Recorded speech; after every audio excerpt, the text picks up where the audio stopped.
you're always learning. You're like, whatever your gift in the spirit is, you are always learning. You're always getting upgraded.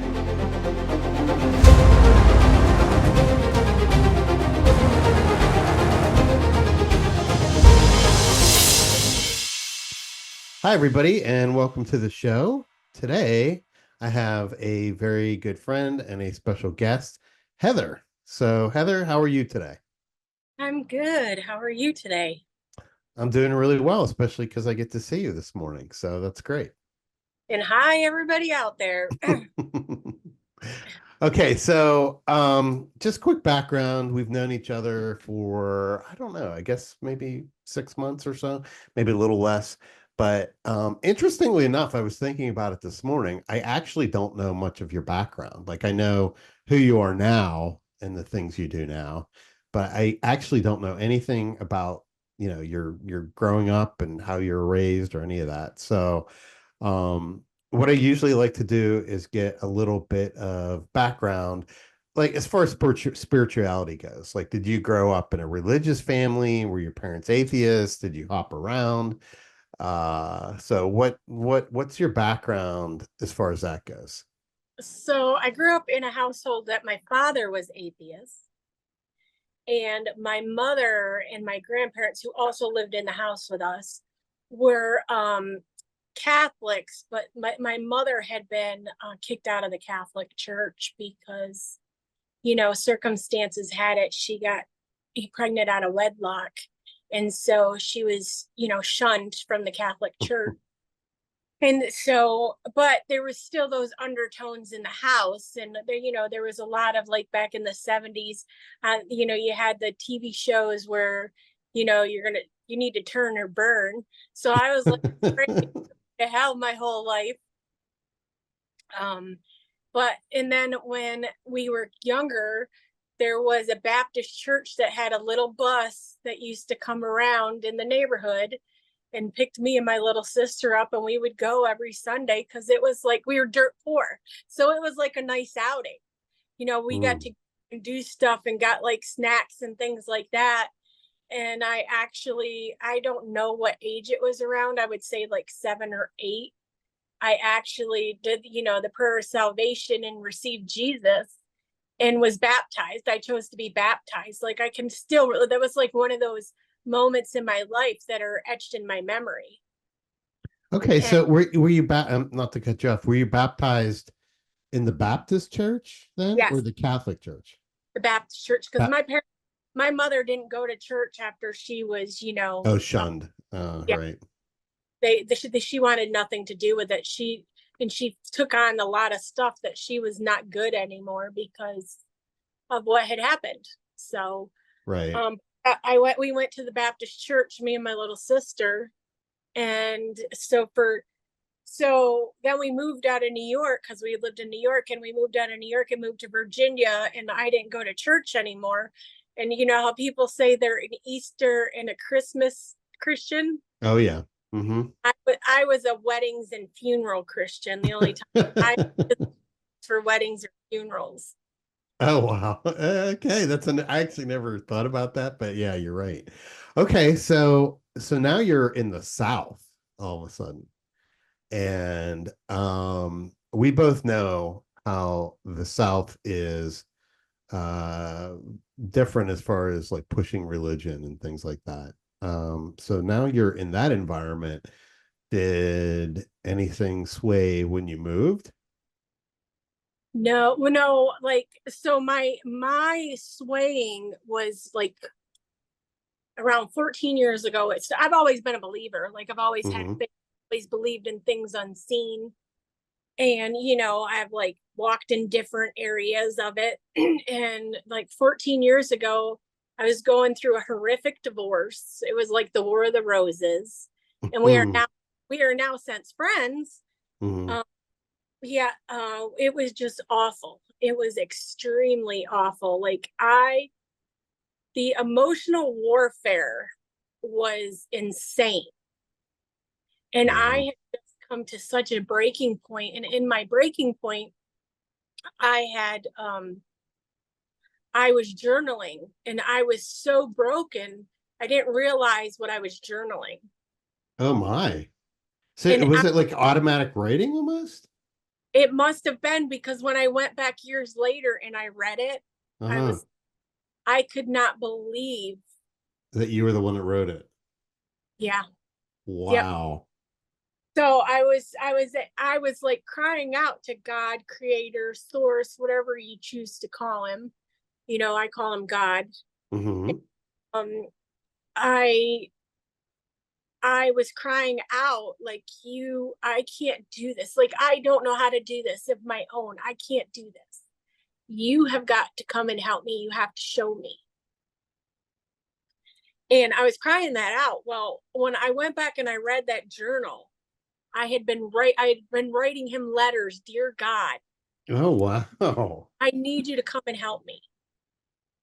I cannot do this on my own. Wow. So it wasn't I'm just trying to clarify. So it wasn't that anything the shift basically was the divorce then. I guess is what I'm trying to say. The divorce sort of pushed you into just like almost like letters to God, right? Yeah, yeah, Okay. Wow. yeah. And because I was in such turmoil and like I could see the turmoil, I could see the turmoil, but Mm-hmm. like it was like a whirlwind. It was this whirlwind. It was like, and it was like an addiction trap because you go through Mm-hmm. the guilt and of what your life is, what you're doing in your life at the time, and then you like your shame and guilt and remorse, and then you're like, I got to do it because I just got to fill this empty space that's inside of me that I can't fill. Mm-hmm. Then it's like touching a pipe, crack pipe again, and you take it, feel you feel the like okay, I can do this. And then then you go through like the shame and guilt again. Like, I don't want to do this anymore. I don't want to do this anymore to that. I just gotta do this again. So I was in this whirlwind of like just this repetitive whirlwind cycle of mind yuck. Yeah. I'll tell you what, it's interesting because I did the exact same thing and it was over my divorce. I mean, it took me like almost a decade to get over it. I was in such, and it's like you said, I couldn't break the cycle. Like it was just a never ending stream of woe is me, why me, uh, just every emotion that you can think of, and they were all negative. And I had an addiction to love and men. Oh So my. yeah, so I had an addiction to love and men because I this and my father wasn't around growing up. By the time the age I was 9, he, did his own thing. Mm. And so the brokenness there, I was trying to recreate that relationship and that wanting that love of the father and Okay. taking men out to fill that space in me. So I was on this crazy cycle. It was like I couldn't break it. I couldn't break it. And things just started falling into place. Like I had a friend that I talked to that I hadn't talked to in years, and she had told me what God was doing in her life, and it was like I was like, wow, that's kind of really cool. And I was in Hmm. supernatural, like I was taking psychic development classes, and I understood spiritual healing. And like I was walking in places that like the church would be like, oh, no, that's not of God. And but Hmm. that it was I was doing it automatically Yeah. because I've had this organic relationship with spirit that I've just it's like I see it and I start moving in it, and not everybody. Almost And subconsciously. yeah, yep. Yeah. And so I did that, and so I was in this place of such brokenness from the divorce, Hmm. and I was following my addiction and I was crying out. That's why I was crying out. It wasn't only the trauma of the divorce, but it was the trauma of that addiction, that repetitive whirlwind that I was in. Yes. It That's was, a great point. I don't think people realize that it is an addiction. yeah, yep. Yeah. And so I was in that whirlwind of it and I couldn't see a way out of it because I was trying everything within myself to get out of it, but I couldn't see a way out. Mhm. And Right. I was crying out and crying out and crying out. And one day I read this book, and it was called What Women Lose When They Give In. Oh, okay. And I read that book, and I got into that book, and Hmm. now I wasn't going to church. I Hmm. was I wasn't like I was, or yeah, I was going to church at the time, but it was sporadic because my friend had got me going to church with her. Okay. And I was going to church with my sister Tracy, who you know, and Hmm. I read this book, and it was, oh, because I'd went to so I'd been buying New Age books, right? And I go to the book, Hmm. and I get led to this book. I get led to the Christianity section, and I stood there and I said this simple prayer. I said, God, whatever book I'm supposed to leave this bookstore with, you are going to put it in my hands before I leave here. Wow. And I sat there and I just started reading down the bindings. And I found this book, What Kissed the Girls and Made Them Cry, What Women Lose When They Give In.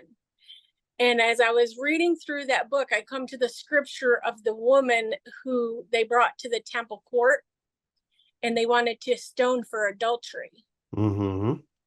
And that was my story. I left my husband for somebody else, and I just was carrying this tremendous guilt over it. And, Wow. and I sat there and I read that. And as I read through that scripture, there was something that way. I come to a part in that scripture, and it said, "Woman, where are your accusers?" And he says, I condemn you neither. And when I heard that, I condemn you neither, Hmm. like something went deep inside of me, or like came alive deep inside of me. Uh-huh. And it was like this just brought me to life. Because it was truth. I think that's when you hear truth, that's sort of what happens. And I got up out of my bed and I got on my knees on the floor, which I've never done this. And I just sat there just crying and crying and crying and crying and crying. I don't know how. Wow. And then um that shifted something in me. And then I was I started, so go a little further. I kind of like was doing my thing and trying to still get out of my funk. And because you still got that residual, like that you want to go in a different direction, but it's still talking to you inside. It's like you just got to have it. You got to have that fix to make you feel better, to make you feel loved. At least that's what for me it was. And my friend, one of my beautiful friends, lifelong friend, had said, "Oh, we're having this healing school at our church, and my husband and I will pay for it if you want to go." Hmm. And yeah, I didn't even think about it. I'm like, you know me, I'm just like, yeah, I'll go. I'll just do this. Right. So I was like, yeah, I'll do it. And so it was a month or so out, right? And they paid Uh-huh. the $50 for me to go to this school, and this That was was nice. 12 years ago, right? So Right. Yeah. So well, $50 was a lot different back then. Yeah. yeah. So I'm like, okay, so I've got like a month and a half out, and I'm going through this tremendous like craziness inside of me going, oh, I don't want to go. Like, I'm afraid of going. I want to go. They paid this money for me. I have to go. I have to honor them because of the money that they paid for it. And I Well, show let me stop you right there. I'm that's kind of amazing. Why were you so afraid? it was unknown. It was Wow. what was going to happen. Okay. So I mean, what was was the fear maybe that something would come out that you just didn't want to face? Maybe? At that time, I didn't know because, like, Hmm. that's where my healing journey really started. Like, it's Okay. for that, but my understanding of healing, that internal healing, started at that point. So I had had a back injury. I had slipped and hurt myself at work, and then I was in a car accident where I Wow. got right behind the driver's door. So I had a back injury. So I go through this healing school, and I'm hearing these scriptures and everything, and it's like week long or 4 day long or something like that thing. We're there day after day eating with each other and just hanging out. We're just releasing all kinds of stuff that we've carried. And then on one of the last days we did a baptismal, so I go and get baptized again. And when I got baptized, the back pain instantly left my body. Oh, you're Like kidding. I could feel it like leaving my body. The trauma that was from the injury left my body. I could feel it. Oh, you're kidding. No, I could feel it. So I was like, so I come out of that, and everything that was connected to my addiction to men, I walked away from pretty much. Wow. I, And go go ahead. ahead. No, I was just going to say, do you think a lot of the pain was sort of like almost self-induced emotions that sort of were like trapped, maybe? Yeah. Yep. Hmm. Interesting. Yep. And we'll get to that part too, probably before the Okay. or unless we do a part two. We could always do a part two. So so I could feel it leaving, and I come out of it, and everything, like I changed my email address, I blocked people on my phone, like because I didn't want them contacting me. I wanted no temptation. Hmm. Like, when they talk about you have to, when you're in addiction, you have to get away from those people and places that you went. It's the truth. Oh yeah. So Yeah. I ran as far away from, like, so the actual driver that was driving me to be in that addiction was gone. That's so Like incredible. where I had gotten, it was gone. But then it was like spirit started taking me on this journey of inner healing and bringing me to these places where I started to see that I needed to journey out inner healing. So 12 years ago, I started out deep inner healing. Like I was tenacious about it. Like I would say, when I would see a pattern come up within me, I would say, Mhm. what is in me that is not of you? Hmm. Wow, I'll What is, tell you what, that's awesome because I think self-reflection and so many people just push things down as opposed to like what you were doing there was just like, all right, why am I feeling this way? Let's get to the bottom of this. and I just started digging. Like, and Wow. so I would ask questions like that. And then I would have this prayer: break me, bend me, mold me. So break what's in me, bend what's in me that needs to be bent, and mold me into what I'm supposed to be. I love that. And it was an organic prayer. Like my Hmm. life spirit has been organic. So at this time I'm in the church, and I out of it comes this immense worship, this like song and dance within me that is just a love song and a love dance to creator, to self, even, to loving self. Hmm. Something that I never did. I had self-hatred. I would look at myself in the mirror and tell myself I hated myself. Oh boy. Like I saw no beauty in me. It wasn't until I was in my 30s and this started happening that I actually saw my beauty. And so, yeah, that was the start of it. And then 6 years ago, so I walked that out, and walked it out. And 6 years ago, I was like, something in me was like, you need to start doing more self exams. And so I started doing more self exams, Physical exams or mental, or what do you mean by self-exams? physical, so breast exams. Oh, okay. Hmm. And I found a lump on my breast that was 5 by 10 centimeters. And I didn't realize what it was at the time. I thought it was probably just a cyst because I had them in the past and that Hmm. everything's going to be okay. And when it didn't really start to go down in 2 weeks, I was like, okay, I think I need to go see the doctors about this. And so this whole whirlwind started happening. And I was in the church and I was trying, like, I couldn't even conform in the church. And it was like, you have to submit to your hierarchy. And like I couldn't. And I would sit there and I would go, oh God, I feel bad because I just can't submit to this. Like there was something Yeah. like I could see when there was not truth. Hmm. I think a lot of people can. Like it almost feels like an unsettling in your stomach. It's just like an intuition, like this just doesn't seem right. And at that time, while I was going through that, I was also in a certification course to become a life coach. Mm. So I'm walking out the end of my certification for my life coaching and getting my diagnosis. But in the process, right before this, spirit starts leading me to the fruits of the spirit, Which is love, peace, joy, long suffering, yada yada. And so he starts taking me through that, and then he's like, brings me to 1 Corinthians 13. He goes, this love chapter and the fruits of the spirit go together. okay. I've always been about love. I've always loved the ones that everybody are like, why do you still love them? Hmm. You know? So I've always loved people and I've always seen the good in people, like always have.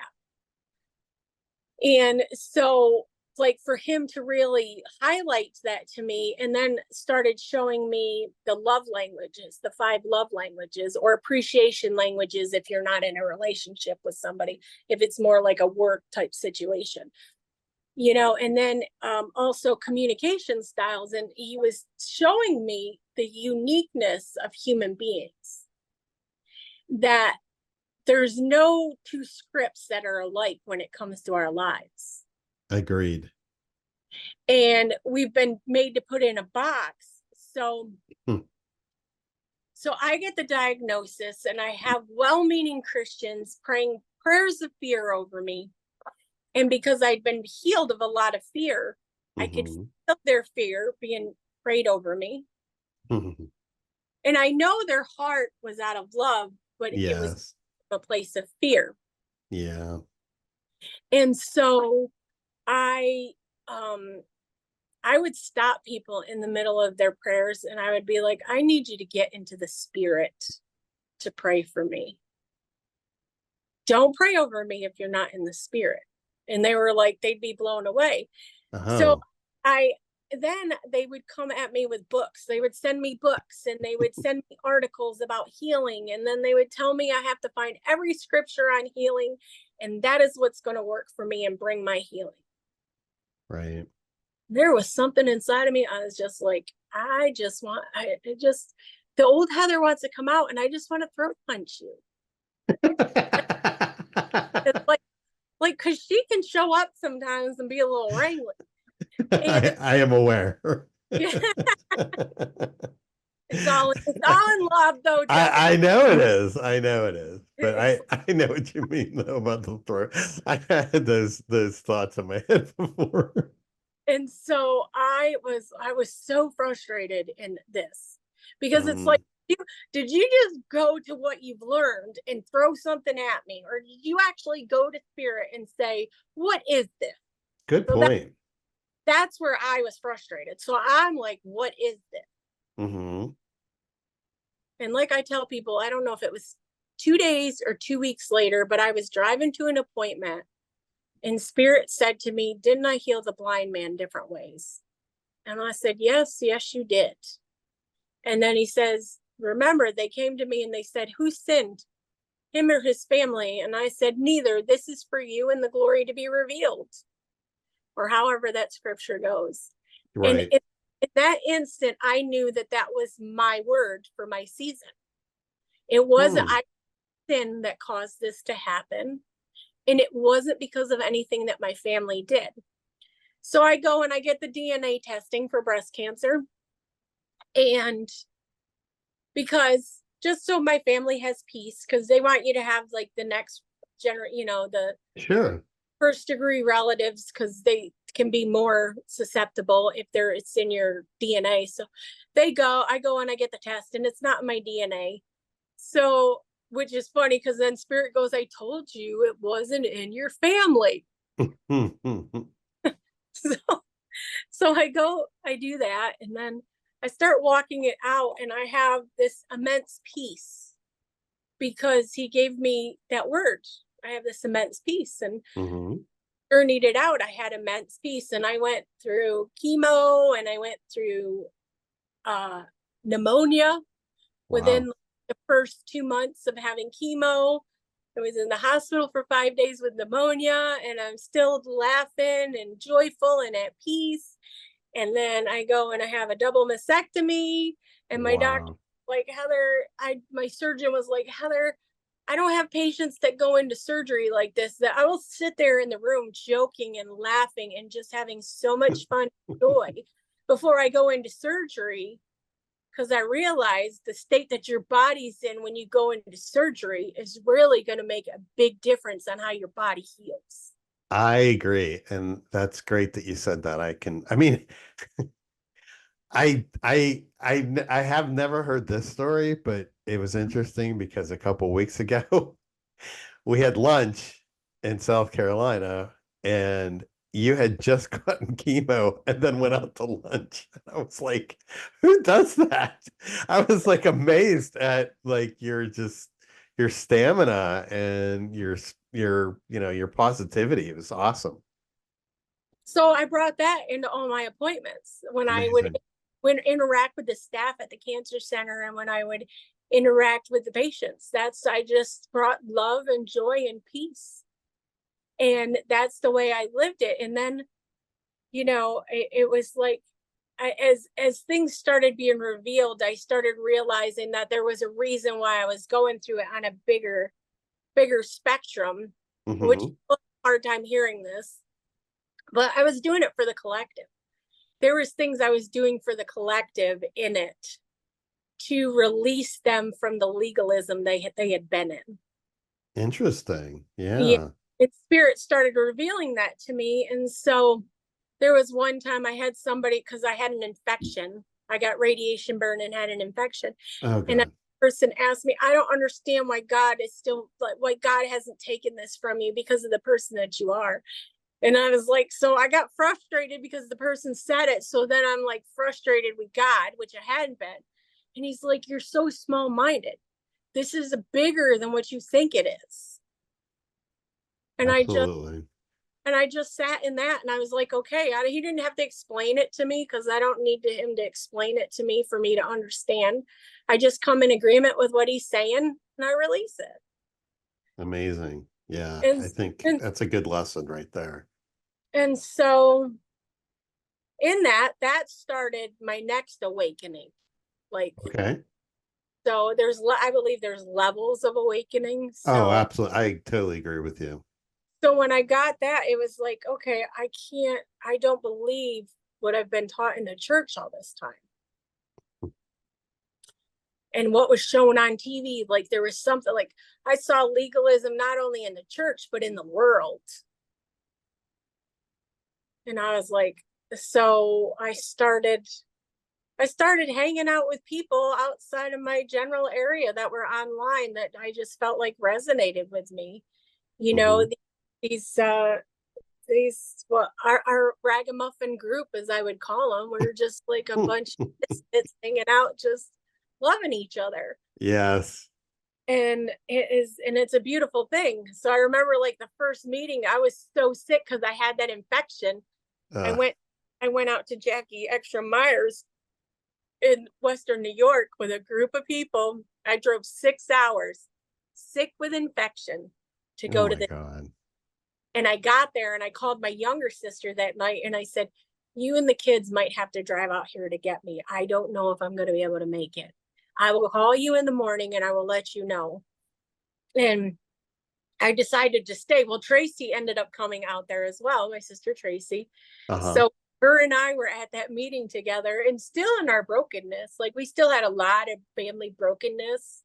So, like, Sure. we both had our walls up, and in 5 years, there's been so much that's changed with her and I with healing as well.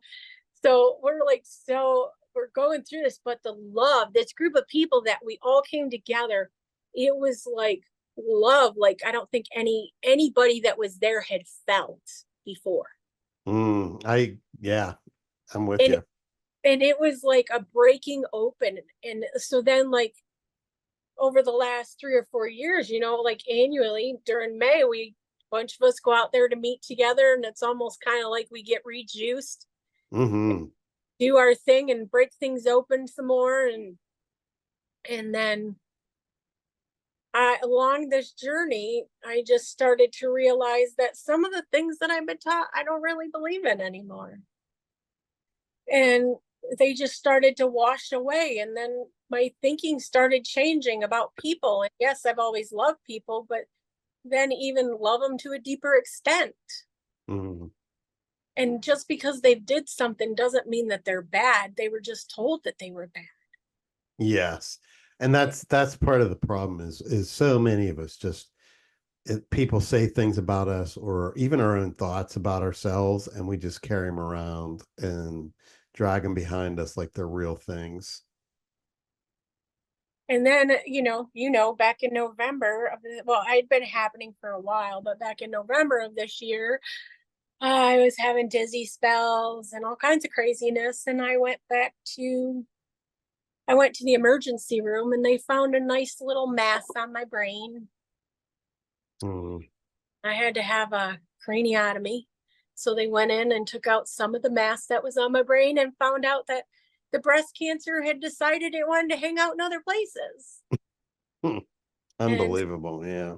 yeah, so then now I've been on this journey as to why 2 weeks ago or a week ago I had chemo. And yeah, so here I am learning more about healing and more about loving people and more about just embracing the moments of life and just being and letting things be, not trying to cram things in a mold or a picture, and realizing that, we jump from one matrix to the next matrix, and that Yes.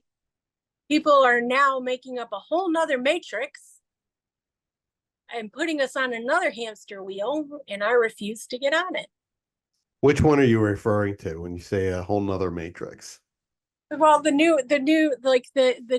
newness that's coming like down the pike right now, like the age of Aquarius that we've kicked into, Mm-hmm. the spirit's being poured out on all flesh, but there's still, people still have some trauma, because like I'm a facilitator of healing. I don't call myself a healer. I help people to connect with their own healing, to release their own healing within themselves, to face their stuff so that they can get the deep healing. And so I can see where people, there's things that like weren't resolved in their trauma, and that trauma is still speaking to them. And so they went from their Christianity to this new movement of spirit that we're going through. This, Mm-hmm. and so what they don't realize is there's putting people in boxes still.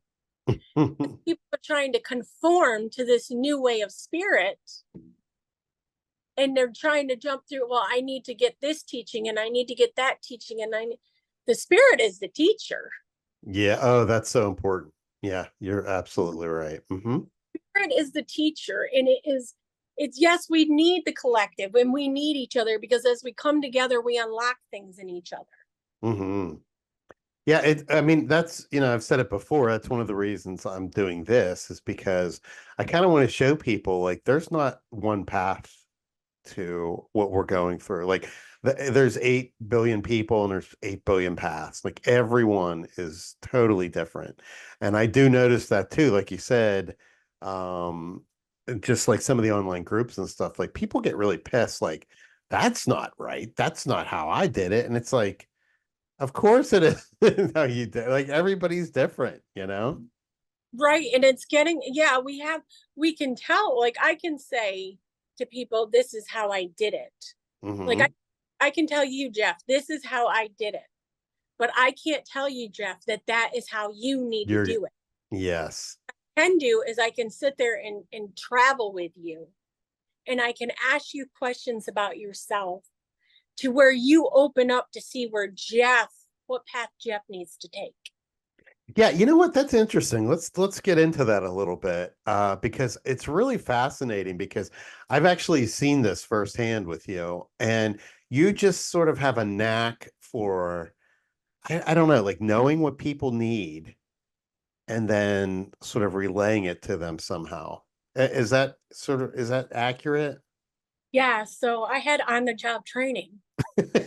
Well, explain this to me and maybe go into more detail, like how you process all this, or you know what I mean? I know it's not easy to explain, but Oh, no, I can explain it. So I've always been interested in people. I've always been interested in people and hearing their stories. But hmm ago, I ran an after school program. So I had anywhere, I had 40 kids enrolled, and most days I had 20 to 26 kids in the program. And I learned differently. And so when I went to schooling for that, I realized that people learn differently. There's like 9 disciplines now that say how you learn. hmm So no two of those are the same, you know? And so I realized in working with kids to get them to do their homework, like one kid, I could say, okay, let's try to find it this way. And it wouldn't work for them. And I would sit there and I would, probably through spirit and intuition, I would say, I would sit there and see how that kid learned. I would figure out how that kid learned, and I would teach them to help them do their homework the way that they learned. Wow, what a gift. And so and sometimes it's not like an exact science. So Sure. sometimes it takes relationship, or like multiple, like if I'm working with somebody, sometimes it might take multiple sessions to get to the root. hmm And so what happens is I'll just sit there and I'll listen. And as I listen, there's certain things will be said over and over and over again. So that'll show me, okay, that's where there's a pattern. And then other times new stuff will be revealed. So okay, you got the pattern and then you got this new stuff. And so once I see the pattern, okay, the pattern is what is being projected forward. So That's when like, you mean a pattern, do you mean like their behavior? yes, that Okay. what they What they speak. okay. So like and I don't like, I don't go looking for this on a regular basis, but when I'm in a relationship with people and Uh-huh. they've up to me, it'll start to happen. But I try to not do it because I don't want people to think that's not what I'm always about. Not always Right. fix them, but out of love, I want to see people in their wholeness. So Sure. I'll see these patterns and I'm like, okay, and then I also know if the person is ready to hear it, Now how do you know that? because it's their willingness to receive it. Okay. So And you if can almost sense when they just put up a wall and like, nope, not going to do this today. Yes, I can. Okay. Okay. And so I won't, how do I say, I'm not going to intrude on their wall. So I'll just use my sister as an example. I won't go into like any examples of our life together, but hmm spirit has had her and I walking close together. So when there was walls, she's been like one of my greater teaching examples too. Like I've walked it out on the job training with my sister. And when I would see stuff, there was times that I couldn't say a word because I knew that it would be met with resistance. So why, it's like not waking a sleeper before their time. Right. Like, yeah, why waste the energy when you know? Right. But at that point, I come in agreement with seeing the truth and not the lie. So whatever it is, it's like, okay, I believe that you're showing me this. So this is going to be turned around for that person. Okay. So I stand in that, like I hold that truth for them. And then, so as I move forward in it, so as things happen, it's just perfect timing where everything is like, it's like, I think it was Alec that said it at the thing where with that meeting we were at in New York, where he was talking about everything was coming into alignment, the moon, the sun, the stars, and like we were all in the same place at the same time. I Hmm. believe that happened. Yeah. Oh, I do too. Yeah. And so it's like when I have patience and I have grace for people when it comes to their healing, because I know for myself it wasn't just a one-time deal. Yes. And Yeah, it's not, I think that's the thing. Yeah, it's not like a snap of your fingers, and it's a process. yes. Right. So So it's all, I mean, so a lot of it's almost like an inner knowing then, or like an intuition. yeah, it is definitely. And I just navigate it on the person and what spirit is showing me. Now, when you say show, and I'm just asking because I'm like really, it's so interesting. Um, what do you mean by show? Like, is it just a sensation? Is it a thought? Is it almost like an awareness? So it's like it's a knowing for the most part, but Okay. sometimes I'll get shown like a little snapshot with it. Oh, cool. Okay. So, but for the most of it, it's like an inner, like I know that I know that I know. Like when I Hmm. see it, I know it, and when I come in agreement with it. So when I come in agreement for something for somebody when it's their healing, and I've done the work with them, I know it's going to happen. Like I Hmm. know it. I unequivocally know it's going to happen. That's awesome. And and I don't understand it. I don't even ask why. I don't ask why. I never ask why. I'm just thankful that I get to be that conduit for that person to connect with, to get what they they need. Hmm. And this also works in groups. That's it. Like, yeah, which is pretty amazing. Yeah, that you can actually sort of sense what a whole group of people need at that time and then sort of magically produce it. Yeah. So uh yeah, it's Little, pretty. it's that's a little bit of a different um dynamics, Oh yeah? because How so? I know what you're talking about. You're talking about the meeting in New York. I am. Yeah, so I do sound, and Mm-hmm. I know that sound is part of how I was created. I Mm. can't explain it, and I can't understand. I can't explain it or try to make other people understand it. It's something that you have to experience, Mm-hmm. but to experience it to understand it. And I really don't, like, I've done it for years. Like when I got that healing and I went into worship and sound, Mm-hmm. I realized then once I started worshiping what was happening. I'd be in church gatherings and I would get connected to the worship, and I would feel like I would go into this space and I would feel this, like, all I could say is this tremendous power. Is it like an electrical power? And I would, there was times that I would like, I would see in the spirit and I would pull it all into me, Okay. and then I would release it like a sonic boom. Whoa. So what I would do is I would collectively gather everybody that was, and I still do this, like even in the smaller groups, but I would collectively gather them together, and I would release all their sounds to them. That's pretty awesome. And What's it feel like on your end? it's like electricity. It's like electric. Wow.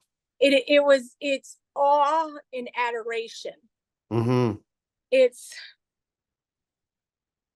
it's love, I and was just about to say that. To me, it was almost like, seems like it felt like an expression of love. it is it's just this, so like I focused all my attention on men. And when I went into this place of worship, I focused all my attention and love on spirit, Mm-hmm. everything that spirit contains, which is people. Yes. And so when I get in that place, that awe and adoration that I have for spirit, to just be bring people into that place of their awakening, into knowing who they are, into the love that they are, whatever that looks like for them. Yes. And yeah, and so when I go into those spaces, it's interesting because the particular meeting you're talking about, most of us that were there, I've already been in meetings with them and like had those expressions happen, that sound happen. Mm-hmm. And then, there was a few like yourself and a couple others that had never been in that. So that can be a little bit interesting because everybody else is going into that space while the few are kind of like, I'm not too sure about this. I don't know what. And then what happens is I gather everybody up and then I get shown, okay, where's the resistance for them? And where's the resistance for this person? And I'll get shown that resistance and I'll speak it out. And then if they're willing to receive it, it'll be broken open. And then us collectively, we just go into that higher space of spirit, consciousness, whatever you want to call it. Yeah. It was amazing for sure. it and it just releases love like on a deeper level. I don't understand it all the time. I can't, like, I can tell you what it feels like inside of me and what I see when I get it. But Mm-hmm. and a lot of times when we're in New York, it's like I'm not even just in the room. I'm like outside grabbing the earth and pulling the earth right in. Wow. That's really cool. It's like I'm going into it's sometimes it's the craziest stuff. Yeah. I don't even understand it. And it's been all organic. Like nobody's ever showed me how to do it. It's just been spirit. Right. Well, you know what? And this is one thing that I agree with you, and I think we can sort of stress to people, and one of the things I really have learned is just to sort of let go of all your preconceptions of just, all there is physical, and ignoring your intuitions and things, and just really listening and letting go, and really being in tune to those like inner knowings and those inner thoughts and those inner experiences that we're almost trained to sort of push aside. But I mean, what you've done is you've allowed them in, and then you sort of realize, wow, this is powerful, like this is real, this is doing something. Yeah. And a lot of times I will stay in the background, like in the sound music, and I'll stay in the background and I will let other people get credit. Like I don't need the credit for it. I don't. I just I love people and I just want to see their wholeness. I don't care about getting a pat on the back or getting my name on a moniker or anything like that. And if it's just one person, if I can help one person, then I know they're going to be helping other people. And it's being in that organic space and allowing people to be authentic about themselves, because for so long we've been in this rat race of having to live in a box of Amen to that. other people have told us we are, and we wonder why we're in an identity crisis because nobody has been allowed to live their authentic self, because since birth we've been told everything that we're doing right and we're doing wrong, whether it resonated with us as right or wrong or not, and we judged ourselves. Yeah, that's really beautiful and so true. I mean, I that's the other thing that I think, which is a good point, is just like we're sort of indoctrinated and forced, like you said, like forced into these boxes of what we're supposed to be, supposed to do, supposed to think, supposed to go to, supposed to have, supposed to, and we don't even realize it, like how controlled and boxed in we are. And it's why so many people are unhappy, because they are like just forced into these belief systems and these, expectations of our society. Yeah, I've given up expectations of people and places and things, of things that I've learned. When I was on my first journey through chemo, I was living at my oldest son's house. He was letting me stay there with him. And I I've got an adult son, and I'm trying to tell him how to live his life like he's still a child. And I come to the realization he is an adult, he is a grown man. I have to let him learn these lessons on his own. As painful as it is for me to watch for either one of my sons when they're going through something, it's not my job to fix it for them unless they ask me to fix it. It's, Yes. it's my job to support them. And even when I might not like things or choices that they're making, I can tell them, I don't like your behavior, or I don't like the choice you made. But as men, I'm still proud of you because I see deeper into them. I see their heart, and I see I see the gifts that are on the inside of them. And I want to cultivate the gifts that are on the inside of them, not what looks like is not good.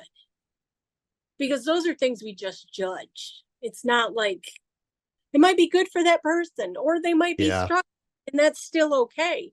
Because when Right. it's their time to wake up. It's not for one of us to beat them over the head with a hammer going, you need to wake up now because you're making my life uncomfortable.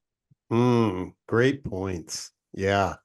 That needs to be stressed, I think, too. Yeah. Everybody, like, kind of like reflects back to what we were talking about earlier. It's just everybody is on this individual journey, and maybe this is just what they need right now. Yes. And if you look at what everybody, I wouldn't say most of the world, I would say everybody in the world is looking to be loved and affirmed. Yes.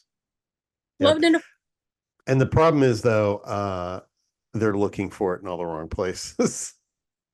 yeah, but when we start loving ourselves, Hmm. we can convey love in an authentic. People know if you're being authentic or not. You choose to believe it or not. I There's agree. this within us that knows, and we know authentic love.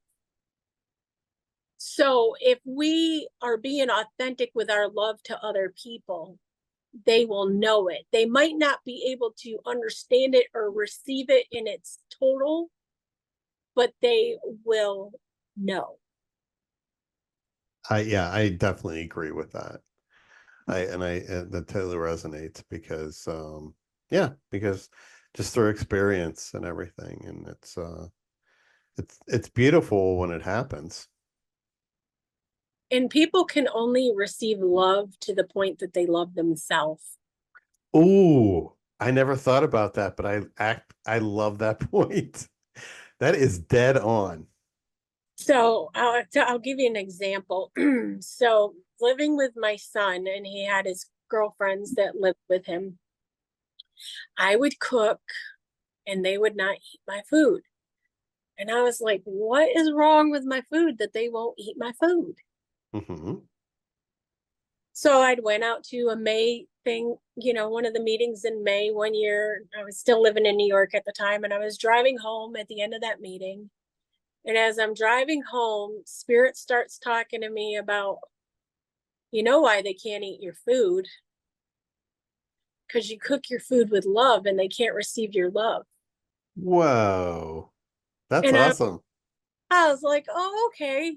And that's like, and then here's another case in point here. Like with the area that I live in, there's a lot of angry people. So Hmm. the restaurants around here have some really sad food. That's all I'm going to say. It's just sad food. There's no life in it. It's really angry food. I'm going to say I have such a hard time eating the food here because I don't want to receive their anger. Interesting. I never thought about that, but sure. Oh yeah, because like, it's just the energy that you do something in is gonna go. Like if you're cramming things together at work because you have disdain for your job, that product has got some disdain on it. Yes. It's gonna feel Yes. People are gonna feel it. Hmm. It's like, so you wanted to talk about this, the understanding of like the earlier, I can't remember how we were bringing it out there. So sometimes people don't realize that they'll get thoughts in their head, and those thoughts in their head aren't their thoughts. Yes. Now, interestingly enough, how do you discern what's a thought and what is maybe a message?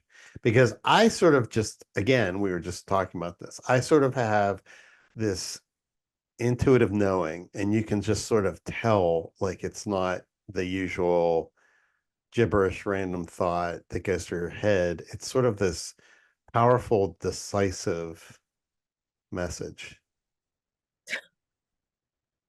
So I yesterday morning, I woke up in the middle of the night and I was having anxiety and having a fear of death, leaving my children. Hmm. And I'm like getting wrapped into it. And I'm like, these are not my normal thoughts. And I, after I woke up, because I went back to sleep, because I'm like, yeah, you're not going to disturb me. I'm going back to sleep. I know I'm dealing with this right now. I want my sleep today. Hmm. Because when you're going through chemo, sometimes you have broken sleep, and I don't want broken sleep. So Sure. I, I, so I wake up and I'm pondering over it in the morning, and then I'm like just beside myself. Like I'm this, like, I'm like done with this process. I don't want to walk through this anymore. And that is not a normal thought for me either. Like I don't Hmm. like some crazy utopia. No, they're just not my, I've had a lot of healing. Am I healed 100%?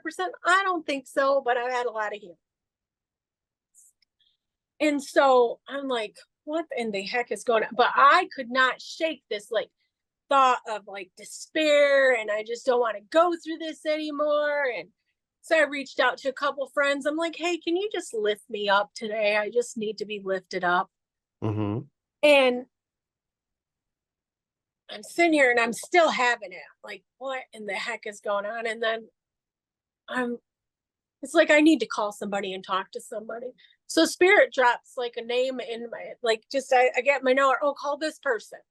So I Hmm. call, and we get into this really authentic talk about going through junk and like the long process of it and just being alone in it, the whole 9 years. So we're having this really authentic, just real talk about it. We're Hmm. talking about how people have to have these conversations in this whole thing. So we get in, we have this talk. Well, she's like, how do you feel? I said, I feel really good now. I'm at peace. And we don't understand it. We don't understand the path sometimes. Oh, yeah. But Agreed. by the end of the conversation, which was almost 4 hours, Mm, we both had got some major healing. that's awesome.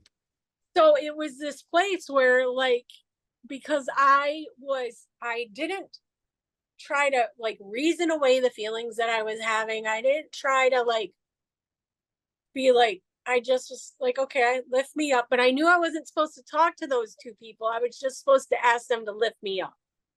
Hmm. And they really never came back and were like, hey, how you doing? No, nothing like that. It was whatever reason, it was just part of the process. So it worked. It worked. So then when I got Right. on the with the person that I was really supposed to be having the interaction with, because everything I was feeling was what they were going through, and they needed somebody. Oh. So you were picking up on them. I was picking up on them. Now the thing, Mm, I'm not going to go in and say any names, but the hmm. night I woke up and I was feeling this whole process of dying, which is not like, even though I'm going through this is not something I think about all the time. Hmm. It was like oh, I realized who the person was that has this fear. Oh, Realize that this person has a hard time with what I'm going through because of that fear. I got it. Okay, wow, that's pretty powerful. Yeah. So Well, go ahead. go, no, go ahead. No, I was just gonna say, so a lot of times you can sort of differentiate like, well, I'm getting this emotion. It's not mine. So I'm picking someone else's up.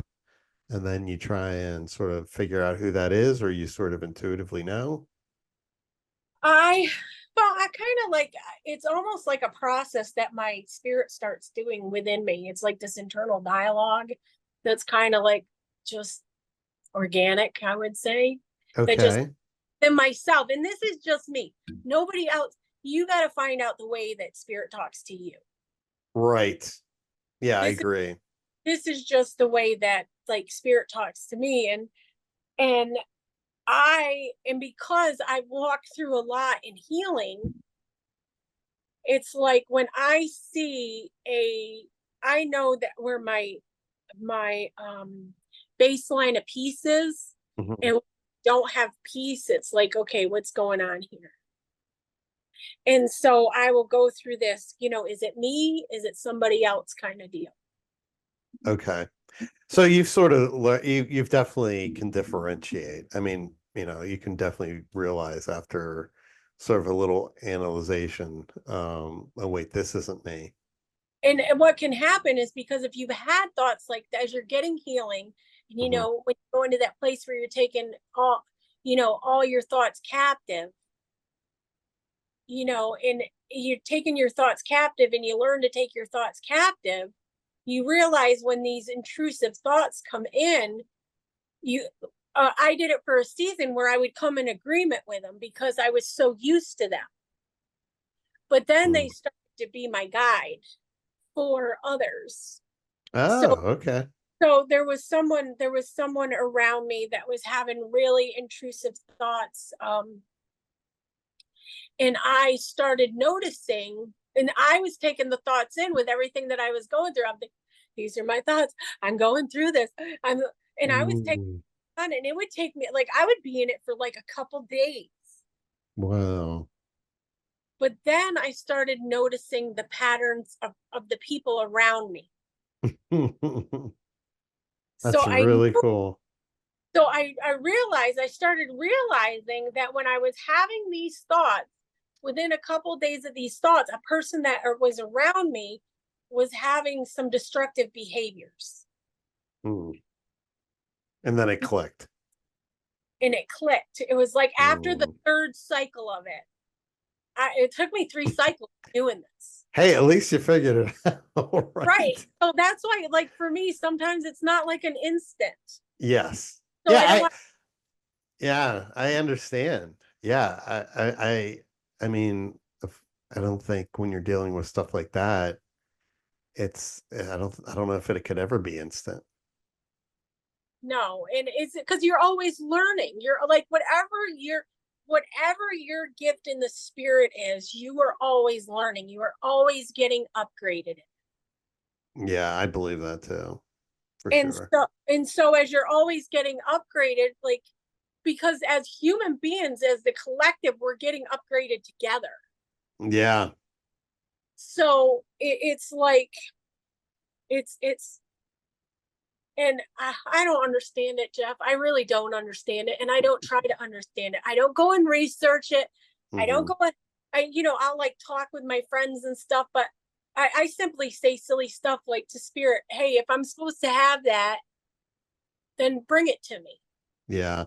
Well, and I think that's important too, Heather. It's an important thing. Like I don't, in this physical form, we're never going to figure it out. I mean, we can have some intuition, but it's so far above, the human mind that it's impossible. And it's almost to me, I would say it's almost a waste of time to even worry about things like that because that sort of misses the point, you know? Yeah. Yeah, you just have to be in the now, which we're all Hmm. we have to be in the now. And we have to give ourselves grace, give yourself grace, to learn more without making yourself learn in Right. whatever way you learn. So if you're a book reader, like if that's the way you learn is through books, Mhm. then go read the book. If you feel compelled to read the book, I'm not a book reader. I'm not gonna lie, I'm not a book reader. I'm hands-on. So how do I experience it? Hands-on. Right. So it's not gonna look like the person that goes and reads the book. Yeah, I agree. I love that for sure. So So, oh, I'm sorry. Go ahead. go ahead. No, I was just going to say, so through this whole journey, I mean, what do you think is one of the best things you've taken so far from all this? Like what's the most positives?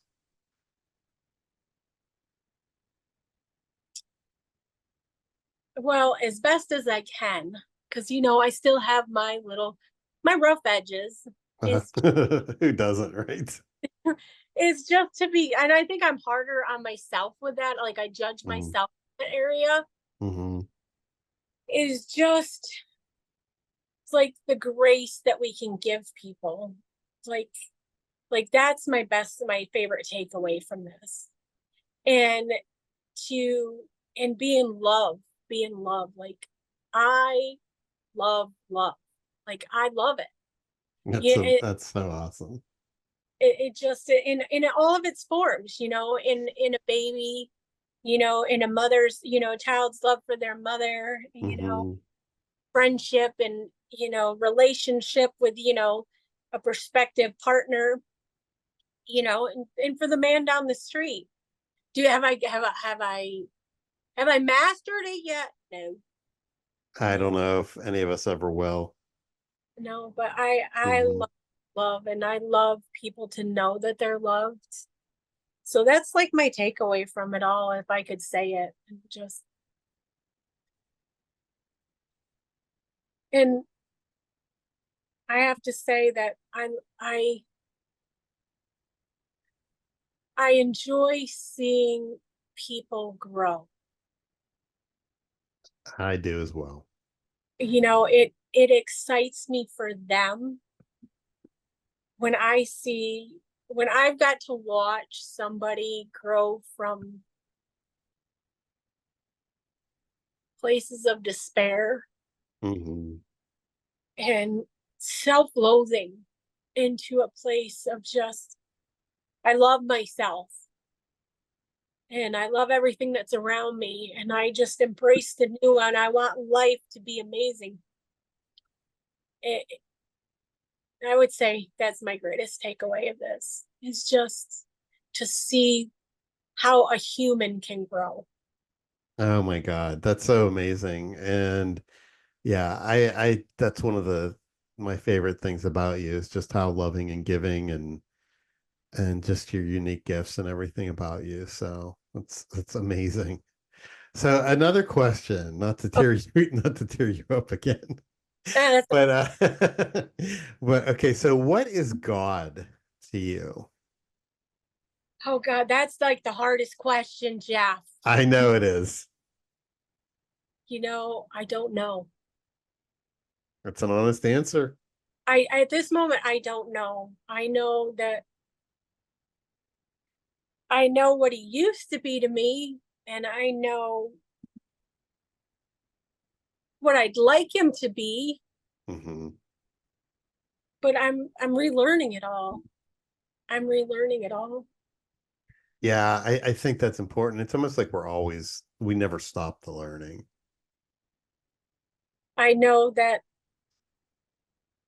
whoever, whatever, I don't, I'm relearning it all. And I just know that my connection there is love. And that to me, creator, God, source is love. And that's all I know right now as I'm trying to learn the new of all this And that in this season has been one of the hardest things for me because I knew before he was my dad. He was my father. Hmm. And it was like it was a loss learning this newness about him. Yes, And so it's I am that I am and he is that he is and we are one. Yet I know I'm a piece of him. I hmm, I'm a piece of him and he is everyone's a piece of him. So I know that part, yet I don't understand the complexity of it. I gotcha. So I try to stay in my own lane of love and facilitate people's identity through their healing. And I try not to worry about the other stuff. I love it. I'm with you. So, do you have any messages for people that are watching? Maybe people, someone that is just really going through a tough time, and all this is new to them. What sort of message would you deliver? Oh, that's a good question, Jeff. Oh my goodness.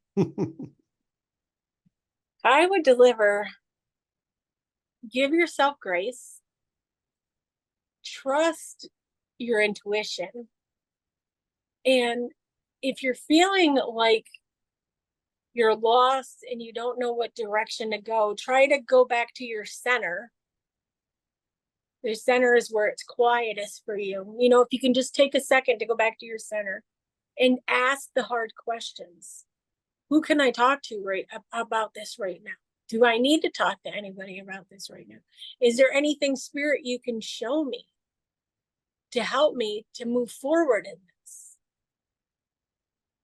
And going back to center is where I would say is the best place to start when you're going, Agreed.